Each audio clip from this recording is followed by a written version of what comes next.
Hello student, आज अपन 25 जुलाई जो है शिफ्ट 1 का पेपर डिस्कस करेंगे। The ionic radii of K plus Na plus Al plus 3 Mg plus 2 are in the order. इसमें जैसे ये तीनों तो आइसो इलेक्ट्रॉनिक हैं।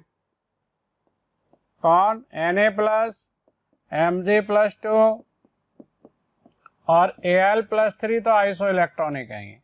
इधर जाने पर Z बढ़ने से Z इफेक्टिव बढ़ेगा और इनकी जो रेडियाई है वो क्या होगी? इधर जाने पर डिक्रीज होगी। और ये तो आप जानते हैं Na प्लस से K प्लस का साइज बड़ा होगा। Li प्लस से बड़ा होता है Na प्लस और Na प्लस से कौन बड़ा होगा? K plus. तो इसका ऑर्डर आ जाएगा आपका ये K plus Na plus Mg2 plus Al plus 3।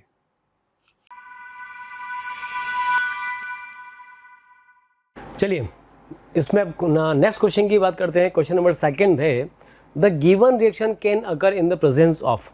हमें यहाँ पर दे रखा है फिनॉल। फिनॉल की रिएक्शन हमें करवानी है एक अननोन रिएजेंट से, जिससे हमें ये प्रोडक्ट बने para bromophenol.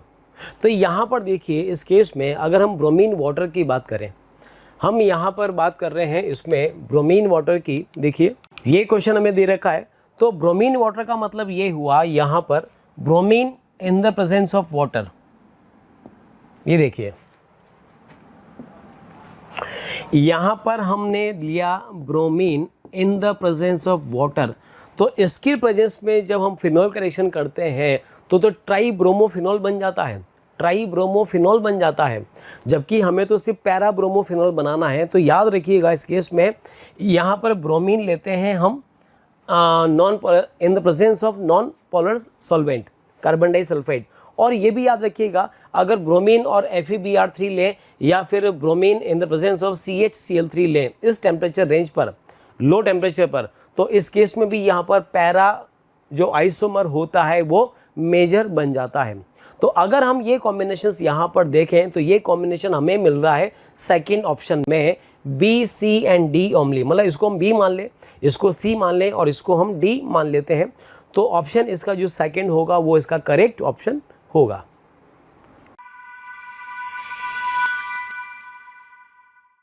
Which one of the following compound of group 14 element is not known? कौन सा कंपाउंड इसमें से नॉन नहीं होगा ग्रुप 14 में? देखो SI फ्लोराइड के साथ और हाइड्रोक्साइड के साथ तो कंपाउंड बना लेगा, क्योंकि इस कोऑर्डिनेशन नंबर 6 में क्राउडिंग बहुत ज़्यादा नहीं होगी। ये बहुत स्मॉल साइज के एटम और ग्रुप हैं। जर्मेनियम बना ही लेगा, ये तो खुद ही बड़ा सेंट्रल एटम है। लेकिन सिलिकॉन अगर अपन देखें तो स्मॉल साइज का सेंट्रल एटम है और क्लोरीन लार्ज साइज के बॉन्डेड एटम है और ज़्यादा नंबर में है। क्राउडिंग बहुत ज़्यादा होने की वजह से SI जो Cl6 माइनस है, 2 माइनस है, ये फॉर्म नहीं होगा, क्योंकि इसमें बहुत ज़्यादा क्राउडिंग होने लगेगी। बहुत ज़्यादा लार्ज साइज के क्या हैं? ये क्लोरीन एटम है। तो इनमें यहाँ क्राउडिंग मतलब स्टेरिक रिपल्सन होगा। स्टेरिक रिपल्सन की वजह से ये एग्जिस्ट नहीं कर पाएगा। SiCl6 2 minus.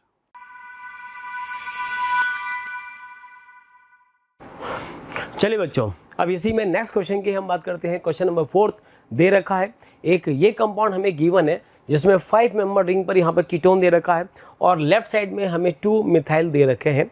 इसका रिएक्शन कराना है हमें CH3CHO से एसिड एल्डिहाइड से in the presence of NaOH से। पहले बन रहा है P मेजर प्रोडक्ट, उसके बाद फिर हमें बताना है I2NaOH फिल्टर करके फिल्ट्रेट का फिर हम रिएक्शन HCl से करें तो बनेगा X। हमें X बताना है कि इसमें X क्या होगा।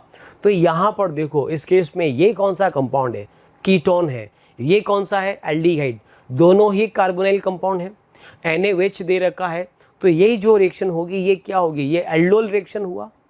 तो सिंपल सी बात है कि इससे यहाँ पर ये जो P है ये तो एल्डोल फॉर्मेशन होगा। तो देखते हैं एल्डोल फॉर्मेशन क्या बनेगा। यहाँ पर देखो ये लिखा हुआ सॉल्यूशन। सबसे पहले NaOH का जो OH माइनस होगा, ये OH माइनस इस वाले कार्बन के इस कीटोन के रेस्पेक्ट में ये जो कार्बन है ये कार्बन अल्फा कार्बन है और अल्फा कार्बन से अटैच्ड हाइड्रोजन अल्फा हाइड्रोजन, तो बेस क्या करेगा, अल्फा H को एक्सटेंड कर लेगा माइनस H2O की फॉर्म में, ये मतलब वाटर लीव करेगा, यहाँ बनेगा ये एक एनोलेट आयन, ये अटैक करेगा अब एसिटाल्डिहाइड के इस कार्बोनाइल कार्बन पर, अटैक करके इससे कंबाइन होगा तो इस तरह से CHO- बनेगा और फिर ये O- वाटर से जो पोलर प्रोटेक्ट सॉल्वेंट है उससे H ले लेगा और ये वाला मॉलिक्यूल बनेगा। ये इससे इसका बनना एल्डोल फॉर्मेशन हुआ है। कंडेंसेशन नहीं करना है। क्यों नहीं करना है कंडेंसेशन? कंडेंसेशन के लिए यहाँ पर हीटिंग साइन नहीं दे रखा है। अगर इस क्वेश्चन में हमें यहाँ पर हीटिंग साइन दे रखा होता तो फिर हम कंडेंसेशन की बात करते। चूँकि यहाँ पर टेम्परेचर नहीं है, मतलब नॉर्मल टेम्परेचर है, तो हम किसकी बात करेंगे यहाँ पर एल्डोल फॉर्मेशन की। ठीक है, ये वाला बना। अब उसके बाद नेक्स्ट दे रखा है I2NaOH। तो भाई ये तो आयोडोफॉर्म रिएक्शन हुआ। यहाँ पर CH3CO हमें पता है जिस किसी मॉलिक्यूल में CH3CO ग्रुप प्रेजेंट हो या फिर CH3CHOH ग्रुप प्रेजेंट हो, ये कंपाउंड हेलोफॉर्म रिएक्शन शो करते हैं। तो यहाँ पर क्या ग्रुप आ रहा है, CH3CHOH, तो यहाँ पर क्या होगा, ये हेलोफॉर्म रिएक्शन शो करेगा। क्योंकि आयोडीन दे रखा है तो आयोडोफॉर्म बनेगा। और इसमें आयोडोफॉर्म का मतलब ये यहाँ पर देखो लिख भी रखा है येलो प्रेसिपिटेट।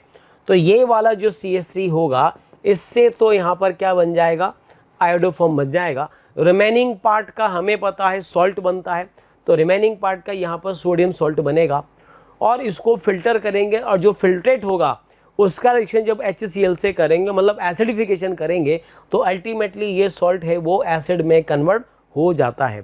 तो यही इसका फाइनल प्रोडक्ट X बनेगा। अब अगर इस आंसर को हम जो ऑप्शंस हमें यहाँ पर गिवन है उससे मैच कराएं तो ये ऑप्शन सेट होता है 4 के साथ। तो ओवरऑल इस रिएक्शन का जो फाइनल प्रोडक्ट होगा वो हो जाएगा ऑप्शन नंबर 4।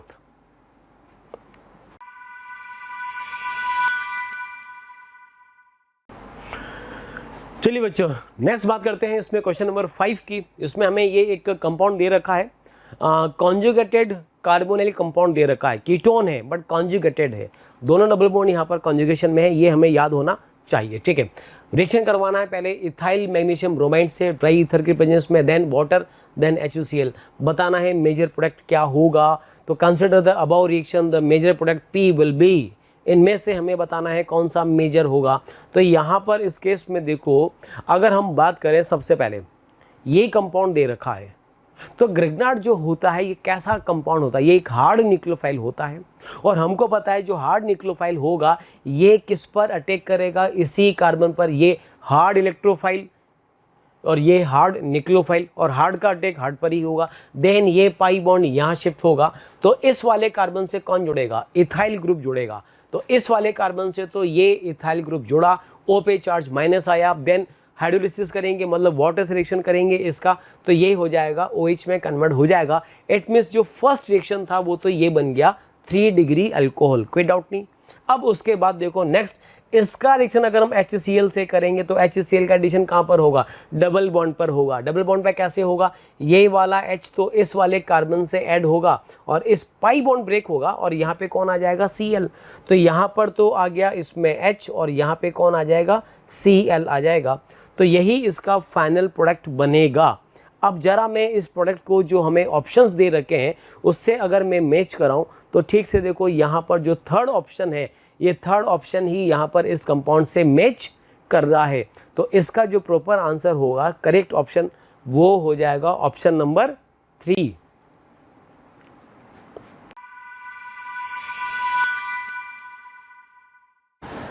चलिए बच्चों, तो बात करते हैं क्वेश्चन नंबर 6 की, जो कि केमिकल काइनेटिक्स से आया है और ये ग्राफिकल क्वेश्चन है। ग्राफ्स बहुत इंपॉर्टेंट थे इस चैप्टर में, तो उसी पे देखिए क्वेश्चन आ गया है। तो देखिए क्वेश्चन क्या है, फॉर दी फॉलोइंग ग्राफ्स, आपको ग्राफ्स दिए हुए हैं, choose from the option given below the correct one, आपको करेक्ट वन चूज करने हैं। ठीक है बच्चों, तो बेसिकली अपने को ऑर्डर ऑप्शन देख के आपको आइडिया लग रहा होगा कि हमें इसमें ऑप्शन ऑर्डर फाइंड आउट करना है। तो देखिए पहला ग्राफ क्या दिया हुआ है, रेट वर्सेस टाइम, और रेट क्या है बच्चों, कांस्टेंट है। तो अगर मान लीजिए कोई भी एक रिएक्शन दी हुई है तो उसमें अगर मैं जीरो ऑर्डर के लिए बच्चों रेट लिखता हूं by rate law, rate law से अगर मैं जीरो ऑर्डर के लिए लिखता हूं तो रेट क्या होगा, Ka की पावर 0 हो जाएगा और के ए की पावर 0 होने का मतलब क्या हो गया, आपका रेट बच्चों कांस्टेंट आ गई, क्योंकि ए की पावर 0 कितना होता है, 1 होता है भाई। तो यहाँ पे रेट क्या हो जाएगा, रेट कांस्टेंट के बराबर हो जाएगा। और rate constant through out the reaction क्या होती है, कांस्टेंट होती है जब तक कि आप टेम्परेचर या कैटलिस्ट का इस्तेमाल ना करें। टेम्परेचर चेंज करोगे तो भी चेंज होगा, और के यूज करोगे तो भी ये बेटा क्या हो जाएगा, चेंज हो जाएगा। बट इस क्वेश्चन में हम ना तो टेम्परेचर में ही वेरिएशन कर रहे हैं और ना ही कैटलिस्ट का यूज कर रहे हैं। क्लियर। तो यहाँ पे रेट बच्चों क्या हो जाएगी, के बराबर हो जाएगी, यानी कि कांस्टेंट हो जाएगी। अच्छा, मान लो फर्स्ट ऑर्डर किसी के दिमाग में आ रहा होता तो वो क्या लिखता बेटा, के ए की पावर 1 लिख रहा होता। अब यहाँ पे देखो क्या ये कांस्टेंट आ रही है, नहीं भाई, आप ए में वेरिएशन कर दो, रेट में वेरिएशन आ जाएगा।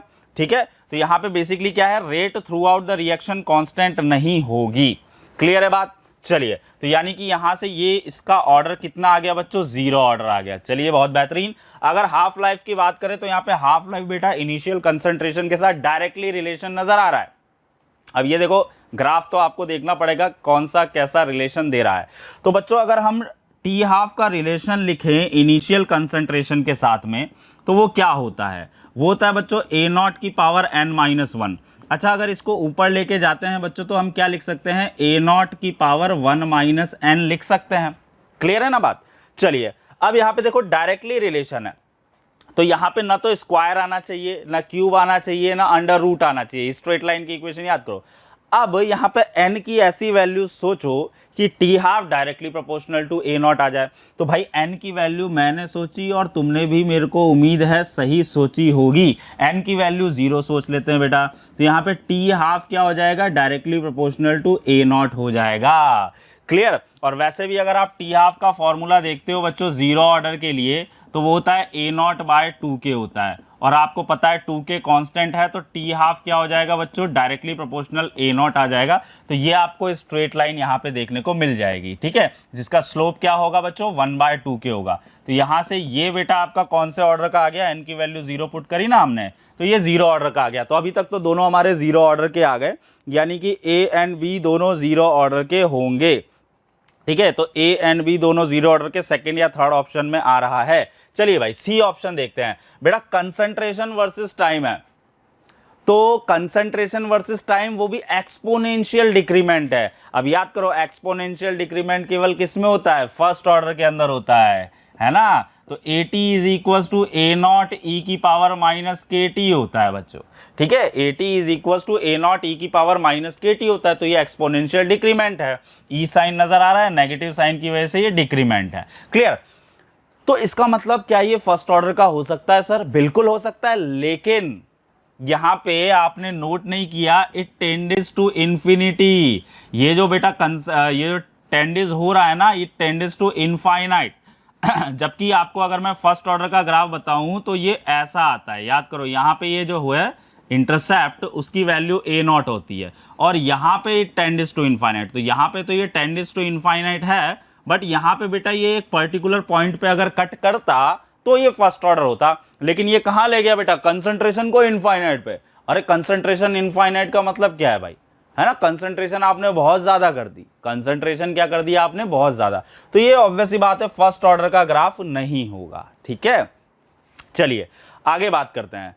अच्छा, इस 0 ऑर्डर के अंदर याद करो, 0 ऑर्डर के अंदर 0 ऑर्डर में क्या होता था बच्चों, k is equal to A naught -AT/T होता था। ठीक है, अगर आप इसको यहाँ से सॉल्व करेंगे तो AT की वैल्यू आपको एक स्ट्रेट लाइन इक्वेशन देगी। AT की वैल्यू क्या होगी, -KT + A नॉट। ये क्या है, एक स्ट्रेट लाइन इक्वेशन है, और यहाँ बच्चों स्ट्रेट लाइन इक्वेशन तो है ही नहीं, यानी ये 0 ऑर्डर नहीं होगा और फर्स्ट ऑर्डर नहीं होगा। फर्स्ट ऑर्डर ध्यान रखना, देखने में लग रहा है फर्स्ट ऑर्डर, लेकिन ये यहाँ पे कट नहीं कर रहा है। ठीक है बात। तो ये बेटा आपका ना तो फर्स्ट ऑर्डर है ना 0 ऑर्डर है, इसको छोड़ दीजिए।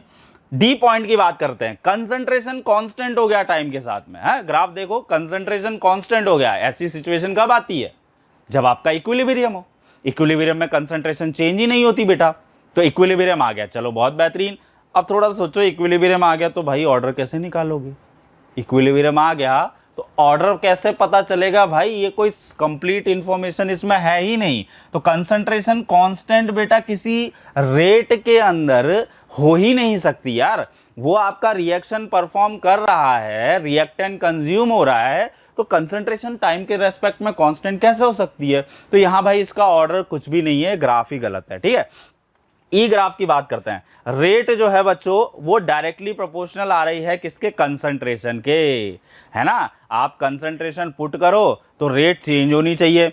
अभी देखो हमने जीरो ऑर्डर के लिए देखा, जीरो ऑर्डर के लिए क्या आता है बच्चों? के ए की पावर जीरो आता है। तो यहाँ पे आप ए की कंसंट्रेशन चेंज करके देखो ना, रेट पे कोई फर्क ही नहीं पड़ेगा, है। देखो के ए की पावर जीरो है तो यहाँ पे कोई फर्क ही नहीं पड़ेगा। लेकिन अगर आप इसको बेटा फर्स्ट ऑर्डर ले लेते हो तो देखो कंसंट्रेशन चेंज करो रेट भी उतनी चेंज होगी, कंसंट्रेशन डबल करो रेट डबल होगी। तो बेटा ये एक स्ट्रेट लाइन ग्राफ हो गया, यानी ये कौन सा हो जाएगा? आपका फर्स्ट ऑर्डर हो जाएगा।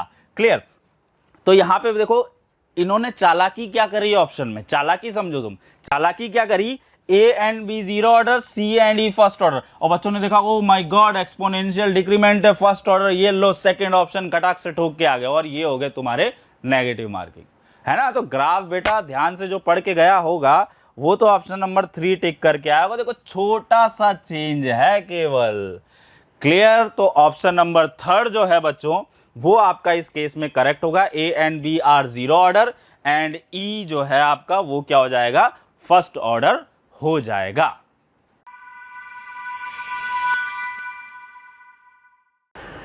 चलिए बच्चों नेक्स्ट बात करते हैं क्वेश्चन नंबर 7 की। क्या दे रखा है? असर्शन रीजन वाला ये क्वेश्चन है। देखो क्या दे रखा है, इसमें यहाँ पर जो असर्शन ए दे रखा है वो दे रखा है Gabriel phthalimide synthesis cannot be used to prepare aromatic primary amine. और सेकंड रीजन दे रखा है in aryl halide do not undergo nucleophilic substitution reaction.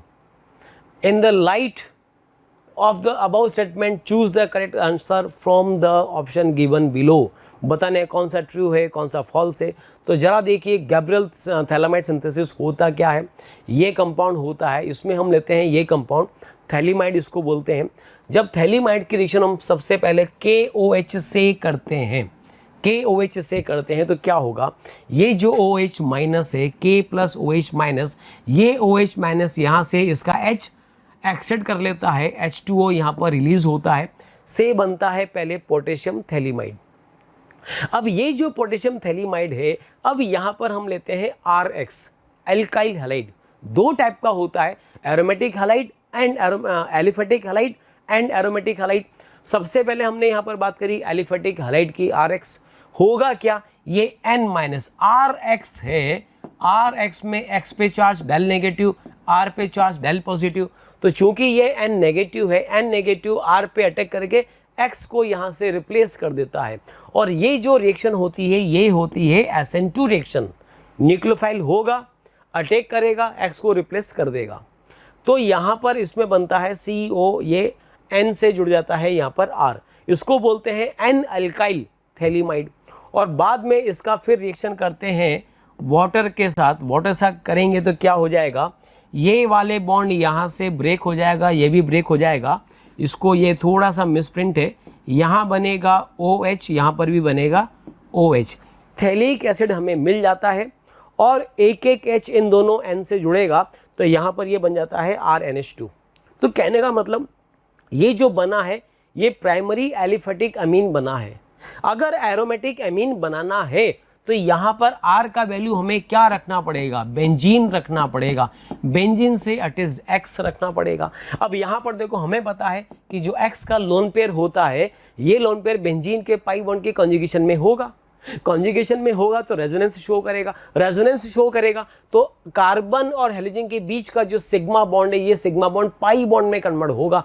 Pi bond बन रहा है तो हेलोजन की जो बॉन्ड स्ट्रेंथ होगी यहाँ पर वो बढ़ जाएगी और बॉन्ड स्ट्रेंथ बढ़ेगी तो यहाँ से ये X रिप्लेस नहीं हो पाता है। It means aromatic halide SN2 reaction show नहीं कर पाते हैं, इसलिए यहाँ पर हम सिर्फ एलिफेटिक अमाइन ही बना सकते हैं। एरोमेटिक अमाइन मतलब एनिलीन टाइप के कंपाउंड यहाँ पर हम नहीं बना सकते हैं। ठीक है, अब देखिए यहाँ पर जो क्वेश्चन हमें दे रखा था क्या था? Gabriel phthalimide synthesis can not be used to prepare aromatic primary amine. बिल्कुल सही, करेक्ट एकदम ऑप्शन है ये वाला। ठीक है, मान लिया। रीजन में आओ, रीजन में क्या दे रखा है? Aryl halide do not undergo nucleophilic substitution reaction बिल्कुल सही कह रखा है। एराइल हैलाइड एसन रिएक्शन शो नहीं करते हैं, तो ये भी करेक्ट है और यही रीज़न है कि ये इसका फॉर्मेशन हम नहीं कर पाते हैं। तो यहाँ पर अब देखिए इसका करेक्ट आंसर क्या हो जाएगा, ऑप्शन नंबर 4 क्या दे रखा है, both A and R true and R is correct explanation of A. तो इसका जो करेक्ट आंसर हो जाएगा वो हो जाएगा ऑप्शन नंबर 4। ठीक है,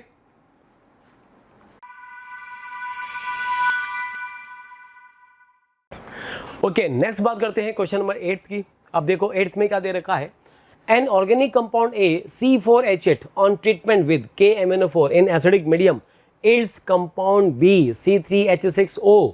ठीक है, और उसके बाद ये रखा है compound A is also yield compound B and ozonolysis compound A is. तो यहाँ पर इस केस में देखो कुल मिलाकर ये हमें कंपाउंड ये दे रखा है C4H8। तो C4H8 का मतलब क्या हुआ, सबसे पहले बताइए C4H8 का DOU क्या होगा, C4H8 का DOU होता है 1। इसका मतलब 4 कार्बन का एल्कीन है। तो भाई 4 कार्बन के एल्कीन के आइसोमर क्या क्या हो सकता है, एक आइसोमर ये हो सकता है, एक आइसोमर ये भी हो सकता है और एक आइसोमर ये भी हो सकता है, 1 ब्यूटीन 2 ब्यूटीन एंड आइसोब्यूटीन। अब इसमें कहा जा रहा है कि इसका ट्रीटमेंट अगर KMnO4 से कराएं तो सोचिए अगर मैं इसका रिएक्शन KMnO4 से कराऊं एसिडिक मीडियम में तो क्या होगा, इसका ऑक्सीडेशन हो जाएगा। तो क्या होगा इस केस में, ये पाई बॉन्ड ब्रेक होगा, ये पाई बॉन्ड ब्रेक होगा और दोनों तरफ के जो कम होंगे ये किस में कन्वर्ट हो जाएंगे, कार्बोनाइल कंपाउंड में प्लस एसिड में। तो लेफ्ट साइड का जो कार्बन है वो तो कीटोन ही बनाएगा, कीटोन का फर्दर ऑक्सीडेशन नहीं होता है। और ये जो कार्बन है ये वाला ये कन्वर्ट होगा किस में, फॉर्मिक एसिड में, जो कि फर्दर H2CO3 में कन्वर्ट होगा और जो कि फाइनली H2O में और CO2 में कन्वर्ट हो जाएगा। ठीक है जी, अब इसमें क्या बोला गया है कि इस वाले कंपाउंड से ये कंपाउंड भी बना सकते हैं, किससे, बाय ओजोनोलाइसिस। ठीक है, इसका ओजोनोलाइसिस कर दीजिए तो बताइए क्या होगा, वही बॉन्ड ब्रेक होगा और क्या बनेगा, कीटोन बनेगा, जबकि ये चीज़ इन दोनों कंपाउंड में पॉसिबल नहीं है। अगर मैं इसका रिएक्शन या फिर इसका रिएक्शन एसिडिक KMnO4 से करूं तो ये भी कार्बोक्सिलिक एसिड देगा, ये भी कार्बोक्सिलिक एसिड देगा, दोनों ही एसिड देंगे। लेकिन अगर इन दोनों का हम ओजोनोलाइसिस करें तो ये दोनों कंपाउंड फिर एल्डिहाइड बनाएंगे। तो यहाँ पर जो लैंग्वेज है क्वेश्चन का उससे मैच कौन कर रहा है, ये वाला कंपाउंड। ठीक है, और ये देखिए इसका यहाँ पर ये सॉल्यूशन भी दे रखा है इस तरह से, KMnO4 से करेंगे कीटोन बनेगा, ओजोनोलाइसिस करेंगे तो भी कीटोन ही बनेगा। तो कुल मिलाकर इसका जो करेक्ट ऑप्शन होगा वो कौन सा हो जाएगा, सेकंड ऑप्शन 2 मिथाइल प्रोपीन। ये कंपाउंड क्या है, 2 मिथाइल प्रोपीन हो जाएगा। ठीक है, चलिए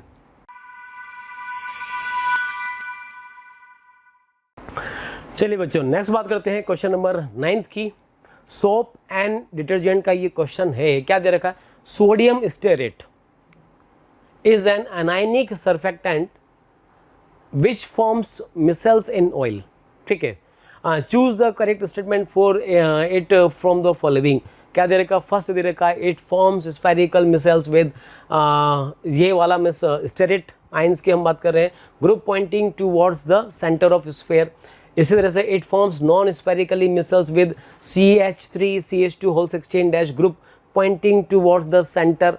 देखिए एक्चुअली ये इस क्वेश्चन को सॉल्व करना है तो हमें जो सोप होता है उस सोप का हमें फंक्शन पता होना चाहिए। एक्चुअली होता क्या है, देखो यहाँ पर ये जो सोडियम स्टेरेट होता है ऐसे 17 कार्बन का चेन होता है, 17 कार्बन, 16 + 1 17 कार्बन, 1 2 3 4 5 6 7 8 9 10 11 12 13 14 15 16 17 17 के बाद फिर अटैच्ड होता है C डबल बॉन्ड OO-।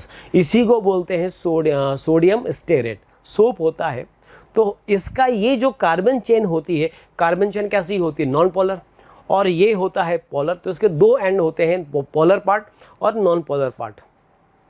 तो जब ये किसी ग्रीस के या किसी डर्ट पार्टिकल के कांटेक्ट में आता है तो यहाँ पर ये इस टाइप का एक ऐसे स्फेयर बनाते हैं, ये मतलब ये कार्बन चेन कुछ इस तरह की 17 कार्बन की ये चेन होती है,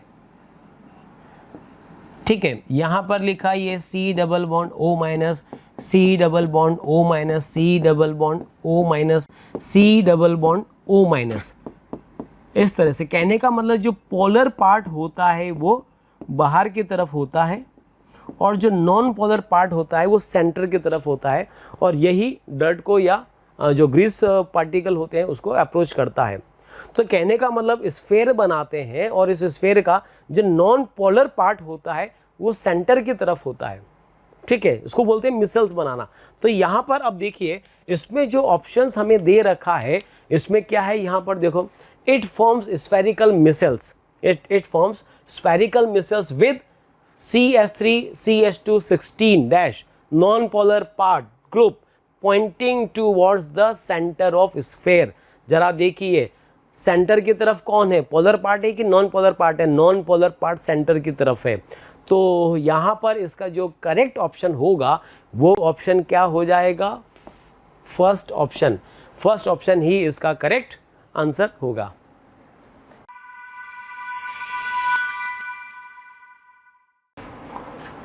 ओके, नेक्स्ट क्वेश्चन जरा देखिए, इसमें दे रखा है ये एक कंपाउंड दे रखा है, इज ए रिपीटिंग यूनिट 4। तो तुम्हें पता होगा, ये तो हम पॉलीमर में पढ़ते हैं, जब फॉर्मल्डिहाइड का रिएक्शन हम फिनॉल से करते हैं तो पॉलीमर बनता है बेकेलाइट। तो उस केस में होता क्या है, जरा देखिए, ये हम फिनॉल लेते हैं, फिनॉल की रिएक्शन हम लोग फॉर्मल्डिहाइड से करते हैं, तो पहले तो इसमें ये कंपाउंड बनता है OH CH2OH, एक ऑर्थो आइसोमर बनता है और एक इसी का ही पैरा आइसोमर भी बनता है। तो ये जो ऑर्थो आइसोमर होता है, इस ऑर्थो आइसोमर का ही पॉलीमर होता है जो हमें दे रखा है OH, यहाँ पर कौन, CH2 डबल बॉन्ड O। तो यहाँ पर इसी का रिएक्शन जब हम कराते हैं फॉर्मल्डिहाइड से HC डबल बॉन्ड OH, तो उस केस में ये बनता है OHCH2, देन ये वाला रिंग, यहाँ पर OH, ये डैश, ये भी डैश, इस टाइप का एक रिपीटेटिंग यूनिट बनती है, इसको बोलते हैं हम यहाँ पर नोवेलेक, ठीक है। तो यहाँ पर ये जो दे रखा है बेसिकली, अब इसका सही आंसर क्या हो जाएगा, ये नियोप्रीन ब्यूनाइन ये तो हो नहीं सकता, तो इसका जो करेक्ट ऑप्शन होगा वो होगा नोवेलेक, ठीक है ना। ये तो हम बेकेलाइट में पढ़ते भी हैं, तो ठीक है, ये जो यूनिट है ये किसका आंसर हो जाएगा, नोवेलेक का। तो करेक्ट आंसर यहाँ पर क्या हो जाएगा, ऑप्शन नंबर फर्स्ट।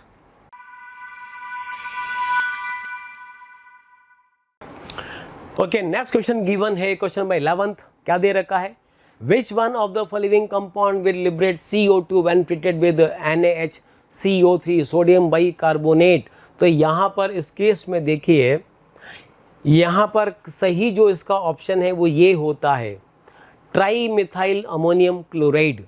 कैसे होगा जरा देखिए, ये देखो, ट्राई मिथाइल अमोनियम क्लोराइड में जो H होता है ये H स्ट्रॉन्ग एसिड होता है, तो होगा क्या, सोडियम बाइकार्बोनेट का जो ये बाइकार्बोनेट आयन है ये किसको अप्रोच करता है, H को, क्या बनेगा H2CO3 प्लस अलग क्या हो जाएगा, ट्राई मिथाइल मीन्स अमाइन, और साथ में NaCl अलग होगा, और ये ब्रेक हो जाता है CO2 में एंड H2O में। तो जो करेक्ट ऑप्शन इसका है वो क्या हो जाएगा, ऑप्शन नंबर सेकंड।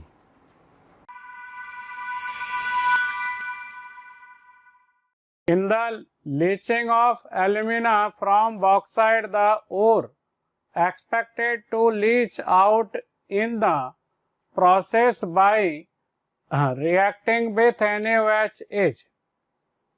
इसमें जब लीचिंग कराते हैं बॉक्साइट की, तो इसमें इम्प्योरिटीज किस किस की होती है, बॉक्साइट में लीचिंग कराते हैं तो TiO2 की, SiO2 की और Fe2O3 की, ये तीन इसमें क्या है, इम्प्योरिटीज है। ये कैसा है नेचर में, बेसिक, ये कैसा है बेसिक, और ये कैसा है एसिडिक। अब आपने NaOH डाला, तो NaOH डालने पर क्या होगा, एल्यूमिना तो रिएक्ट करेगा ही, NaOH के साथ एल्यूमिना तो यानी एल्यूमिनियम ऑक्साइड तो या बॉक्साइड तो रिएक्ट करता ही है। ये तो क्या फॉर्म कर लेता है, सोडियम मेटा एल्यूमिनेट, क्योंकि ये तो एम्फोटेरिक नेचर का है। SiO2 भी इसके साथ रिएक्ट करेगा NaOH के साथ, एसिडिक है इसलिए, तो ये रिएक्ट करके क्या बना लेगा, सोडियम सिलिकेट बनाएगा। ये Na2SiO3 बना लेगा ये सोडियम सिलिकेट। तो ये भी लीचिंग में रिएक्ट करेगा NaOH के साथ, NaOH के साथ लीचिंग में ये भी रिएक्ट करेगा।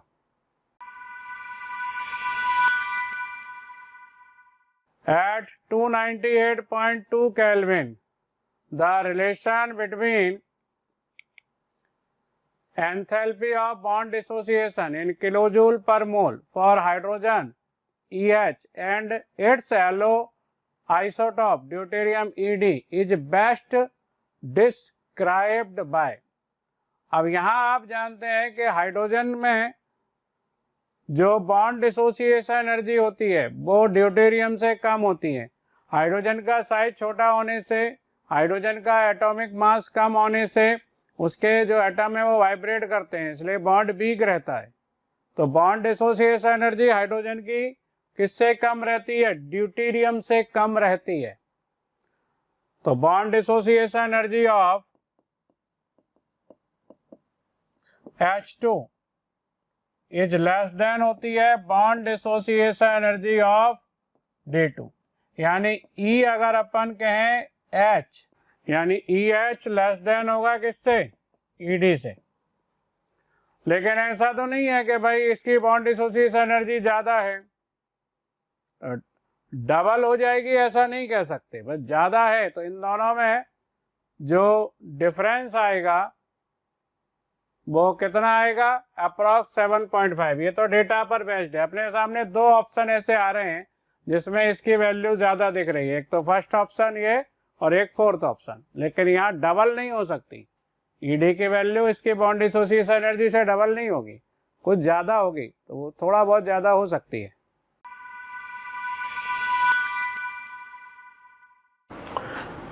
ओके अब बात करते हैं नेक्स्ट क्वेश्चन की। इसमें दे रखा है क्वेश्चन नंबर 14 क्या गिवन है, which one among the following resonating structure is not correct. GOC का ये क्वेश्चन लिया है, रेजोनेंस में से कई सारे यहाँ पर आरएस गिवन है, हमें बताना है इसमें मतलब कौन सा आरएस नहीं होगा या कौन हाईली अनस्टेबल होगा, ये भी बोल सकते हैं। तो यहाँ पर देखो ऑप्शन नंबर 4 की अगर हम बात करें तो C पर पॉजिटिव है, N पर पॉजिटिव है, दोनों के बीच में क्या होगा, सेम चार्ज, एडजेसेंट एटम पर सेम चार्ज अगर है तो दोनों एक दूसरे को स्ट्रांगली रिपेल करेंगे। रिपेल करेंगे तो सिस्टम कैसा हो जाएगा, हाईली हाईली हाईली अनस्टेबल हो जाएगा। तो यहाँ पर ये दोनों प्लस, चूंकि एडजेसेंट एटम है, दोनों पे चार्ज प्लस है, तो दोनों एक दूसरे को स्ट्रांगली रिपेल करेंगे। तो इस क्वेश्चन का जो परफेक्ट आंसर होगा, सही आंसर होगा, वो हो जाएगा ऑप्शन नंबर 4। बाकी ऐसा कंडीशन कहीं पर भी प्रेजेंट नहीं है जिसमें दो एडजेसेंट एटम पर सेम चार्ज आ रहा हो। तो सही आंसर यहां पर इसका 4th हो जाएगा।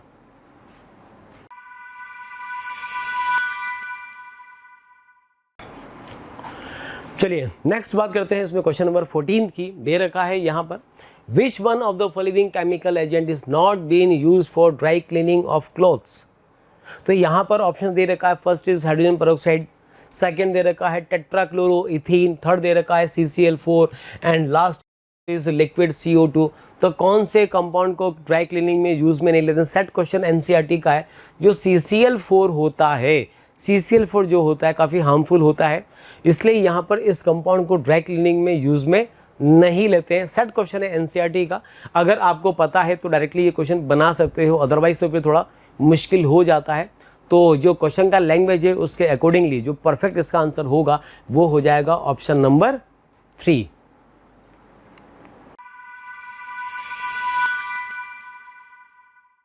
Given below are two statements. None of the alkaline earth metal hydride dissolved in alkali. Solubility of alkaline earth metal hydroxide in water increases. ये कह रहे हैं none of the alkaline earth metal hydroxide dissolved in alkali. नहीं, एक hydroxide इसका alkali में dissolve होगा जो एम्फोटेरिक होता है। कौन सा, बेरिलियम हाइड्रोक्साइड। तो ये बेरिलियम हाइड्रोक्साइड डिजॉल्व हो जाएगा, तो ये पहला स्टेटमेंट तो इनकरेक्ट हो गया। Solubility of alkaline earth metal hydroxide in water increases down the group. तो पहला स्टेटमेंट तो इनकरेक्ट है, क्योंकि ये बेरिलियम का हाइड्रोक्साइड जो होता है ना BeOH का हॉल ट्वाइस, ये एम्फोटेरिक नेचर का होता है। और एम्फोटेरिक अपन जानते हैं सभी, जो आपका NaOH है या कोई भी अल्कली है, इसका एक्सिस डाल दें तो उसमें डिजोल्व हो जाएगा। ये क्या फॉर्म कर लेगा, ये Na2BeO2 सोडियम बेरिलेट।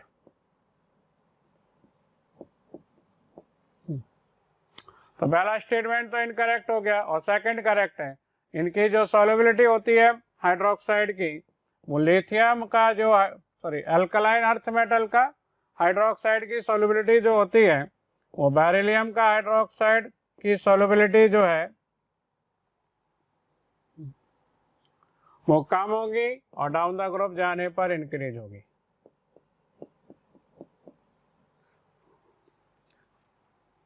क्योंकि लैटिस एनर्जी वाला फैक्टर डोमिनेट कर जाएगा। लैटिस एनर्जी ज़्यादा होने से सॉल्युबिलिटी कम हो जाएगी। बेरिलियम +2 आयन का साइज छोटा है, इसकी लैटिस एनर्जी ज़्यादा होगी, यहाँ लैटिस एनर्जी बहुत जल्दी डिक्रीज होगी हाइड्रेशन के कंपेयर में।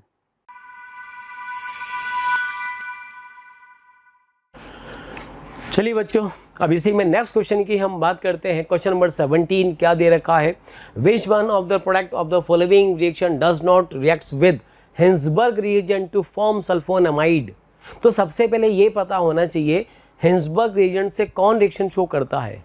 Amine 1 degree amine reaction show करते हैं हिंसबर्ग रिएजेंट से और सल्फोनामाइड बनाते हैं। तो यहाँ पर पूछा हुआ है किस रिएक्शन का प्रोडक्ट हिंसबर्ग रिएजेंट से रिएक्शन नहीं करता है, डज नॉट रिएक्ट विद। तो यहाँ पर इस केस में देखो, अगर हम इनका रिएक्शन कराएं तो किसका क्या प्रोडक्ट बनेगा।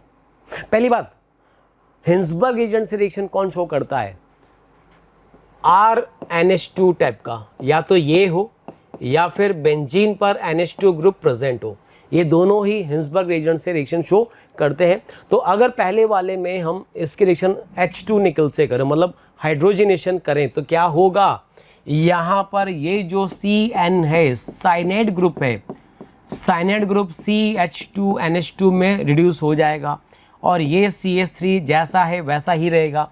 तो चूंकि ये 1 डिग्री अमाइन में कन्वर्ट हुआ है, तो ये तो हिंसबर्ग रिएजेंट से रिएक्शन शो करेगा। सेकंड की बात करें, यहाँ पर भी इस केस में देखो सोडियम और इथेनॉल दे रखा है, तो सोडियम के रिएक्शन हम कराएं, इथेनॉल पोलर प्रोटिक सॉल्वेंट है। किसी भी मेटल को अगर हम पोलर प्रोटिक सॉल्वेंट में लेते हैं तो वो as a reducing agent behave करता है। तो ये भी क्या करेगा, इसको रिड्यूस कर देगा, CH2NH2 बना देगा, NH2 बनेगा, वो भी रिएक्शन शो करेगा विद हिंसबर्ग रिएजेंट। इस वाले केस में आइए नंबर 3 में, यहाँ पर साइनाइड दे रखा है SnCl2 + HCl। तो ये तुम्हें पता होगा, यहाँ पर इस केस में क्या कंपाउंड बनेगा, बेंजीन एज इट इज है SnCl2 स्टेनलेस क्लोराइड + HCl। तुम्हें याद होगा एक रिएक्शन हमने पढ़ी थी स्टीफेंस रिएक्शन, उसी का ये पार्ट है। में क्या बनेगा, CH डबल बॉन्ड NH, ये बनता है बेंज एल्डिमीन, इमीन ग्रुप होता है। C डबल बॉन्ड N को बोलते हैं इमीन ग्रुप, और इमीन ग्रुप में NH2 नहीं है, तो ये हिंसबर्ग रिएजेंट से रिएक्शन शो नहीं करेगा। हाँ, स्टीफेंस रिएक्शन की मैंने अभी बात करी, अगर मैं इसकी रिएक्शन वाटर से करूंगा तो क्या बन जाएगा, एल्डिहाइड बन जाएगा। तो साइनाइड से एल्डिहाइड का बनना क्या कहलाता है, स्टीफेंस रिएक्शन। हालांकि इसमें आगे रिएक्शन नहीं दे रखा है, वाटर वगैरह नहीं दे रखा है, तो इस रिएक्शन को हम यहाँ पर ही स्टॉप कर देंगे और ये हिंसबर्ग रिएजेंट से रिएक्शन शो नहीं करता है। लास्ट वाले में आइए, लिथियम एल्यूमिनियम हाइड्रेट क्या करेगा, इसको कन्वर्ट कर देगा इसको कन्वर्ट करेगा किस में, NH2 में। NH2 बन रहा है, हिंसबर्ग रिएजेंट से रिएक्शन शो कर देगा। एल्डिहाइड अल्कोहल में कन्वर्ट होगा, ठीक है, ये अल्कोहल में रहेगा, हमें तो इससे मतलब है।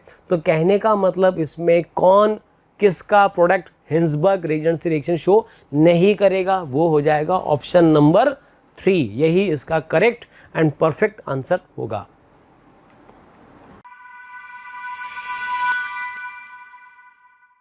Which one of the following species respond to an external magnetic field. तो किसमें मैग्नेटिक फील्ड लगेगा, एक्सटर्नल, वो देखना है आपको।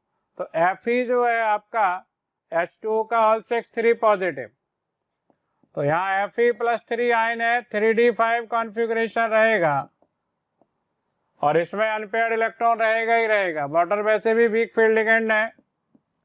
स्प्लिटिंग के बाद यहाँ पेयरिंग नहीं होगी क्योंकि डेल्टा O की वैल्यू पेयरिंग एनर्जी से कम होगी, तो अनपेयर्ड इलेक्ट्रॉन रहेंगे ये 5। तो ये भी मैग्नेटिक फील्ड में रखने पर क्या होगा, ये अट्रैक्ट होगा। इसमें Ni का ऑक्सीडेशन नंबर 0 है, 4s के 2 इलेक्ट्रॉन आ जाएंगे 3d में, सारे पेयर्ड हो जाएंगे, 0 अनपेयर्ड इलेक्ट्रॉन, 0 मैग्नेटिक मोमेंट। यहाँ पर Ni+2 है, ये स्ट्रॉन्ग फील्ड लिगेंड है, 3d8 में इलेक्ट्रॉन की पेयरिंग हो जाएगी, स्क्वायर प्लेनर कॉम्प्लेक्स बनेगा, सारे इलेक्ट्रॉन पेयर्ड होंगे, magnetic moment 0। Cobalt cyanide strong field है, इलेक्ट्रॉन की पेयरिंग हो जाएगी, कोई अनपेयर्ड इलेक्ट्रॉन नहीं रहेगा इसमें।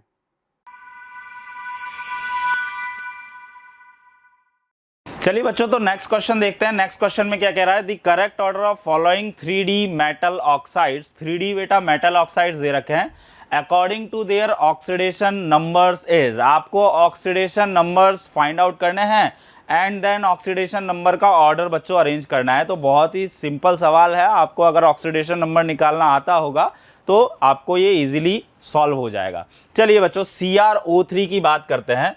तो अगर CrO3 की बात करी जाए बच्चों, तो क्लियरली आपको नजर आ रहा है ऑक्सीजन की ऑक्सीडेशन स्टेट -2 होती है और यहाँ पे 3 ऑक्सीजन है। क्रोमियम की अगर X मान ली जाए तो यहाँ पे X यानी क्रोमियम की ऑक्सीडेशन स्टेट +6 आ रही है। तो यहाँ पे बच्चों क्रोमियम की ऑक्सीडेशन स्टेट जो है वो कितनी आ जाएगी बच्चों, +6 हो जाएगी। Fe2O3 के अंदर क्लियर नजर आ रहा है बेटा, जो एटम्स का नंबर है उनको एक्सचेंज कर दो आप लोग, है ना, या X मान के भी कर सकते हो। तो यहाँ पे आयरन की कितनी आ जाएगी, +3 आ जाएगी। यहाँ पे बात करते हैं तो बेटा कितनी आ जाएगी, +4। कैसे निकालोगे, x+2 × -2 मेथड लगा दीजिए = 0। तो x की वैल्यू कितनी आ जाएगी बच्चों, 4 आ जाएगी। V2O5 के अंदर अपने को क्लियरली नजर आ रहा है बच्चों, यहाँ पे जो ऑक्सीजन है उसकी -2, तो वैनेडियम की यहाँ पे कितनी आएगी बच्चों, +5 आएगी। यहाँ पे ऑक्सीजन की -2, तो कॉपर की कितनी आ जाएगी, +1 आ जाएगी। तो अगर आप देखो इसको अरेंज करो तो सबसे ज़्यादा ऑक्सीडेशन स्टेट किसके अंदर आ रही है, A के अंदर। उसके बाद बच्चों देखो D के अंदर, ठीक है, D के अंदर 6, फिर 5, फिर 4, फिर 3 और फिर 1। तो ऑप्शन नंबर 3 जो है हमारा वो क्या हो जाएगा बच्चों, करेक्ट आंसर हो जाएगा। ठीक है, ऑप्शन नंबर 3 जो है बच्चों वो हमारा करेक्ट आंसर हो जाएगा।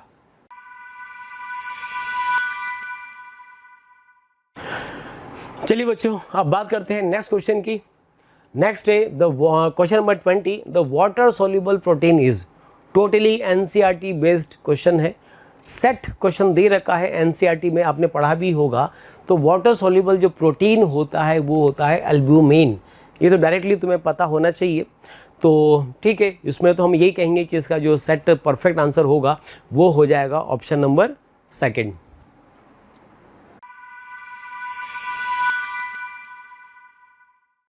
चलिए बच्चों, तो इंटीजर सेक्शन में पहला जो क्वेश्चन है हमारा, a source of monochromatic radiation. Monochromatic radiation आपको दिया हुआ है बच्चों, ऑफ वेवलेंथ। वेवलेंथ की वैल्यू कितनी दे रखी है बच्चों, 400 नैनोमीटर दे रखी है। तो वेवलेंथ की वैल्यू 400 नैनोमीटर का मतलब आपको लैम्डा कितना दिया हुआ है बच्चों, 400 × 10⁻⁹ मीटर। थोड़ा सा एडजस्ट करते हैं तो 4 × 10⁻20 ले लिया तो -7 मीटर आ जाएगा। Provides 1000 joule of energy. तो ये कितनी प्रोवाइड कर रहा है बच्चों, आपको 1000 जूल की एनर्जी प्रोवाइड कर रहा है। ठीक है, 1000 जूल ऑफ एनर्जी। तो बच्चों 1000 जूल यानी ये आपको एनर्जी की वैल्यू दे दी है आपको 1000 joule of energy in 10 seconds. ध्यान दो, इन 10 सेकेंड्स। तो बच्चों 10 सेकेंड्स में अपने को इतनी एनर्जी ये प्रोवाइड कर रहा है। When this radiation falls on the surface of sodium, x × 10⁻20 electrons. कितना है बच्चों, x × 10⁻20 इलेक्ट्रॉन्स ये क्या कर रहा है बच्चों, इजेक्ट कर रहा है पर सेकेंड। तो बच्चों यहाँ पे ये फोकस करो, ये पर सेकेंड है और ये जो एनर्जी है बच्चों आपको 10 सेकेंड में दे रखी है। तो एनर्जी जो है बच्चों वो आपकी कितनी है, 1000 जूल पर 10 सेकेंड। तो 1 सेकंड में एनर्जी कितनी हो गई बच्चों आपकी 100 जूल पर सेकंड। तो पहली गलती तो बहुत से बच्चे इस जगह पे करके आए होंगे, है ना, पहली गलती बच्चे बहुत सी इस जगह पे करके आए होंगे। तो energy is basically 100 joule per second. आगे की अगर बात करी जाए, assume that wavelength 400 nanometre is sufficient for ejection of electron, यानी कि 400 नैनोमीटर की जो वेवलेंथ की लाइट है वो इलेक्ट्रॉन के एजेक्शन के लिए सफिशिएंट है। चलिए, from the surface of sodium metal the value of x is, तो आपको एक्स की वैल्यू निकालनी है और नियरेस्ट इंटीजर में कैलकुलेट करनी है। क्लियर। चलिए, तो बच्चों हमारी एनर्जी जो आ रही है 400 नैनोमीटर लाइट से, वो कितनी आ रही है 100 जूल पर सेकेंड आ रही है। अब याद करो प्लैंक बाबा को, प्लैंक बाबा का फॉर्मूला NhC/λ है ना। प्लैंक बाबा का फॉर्मूला क्या है एनर्जी का, E = NhC/λ। यहां पे बच्चों ये n क्या होता है, n is what, number of photons, n is what, number of photons. Clear.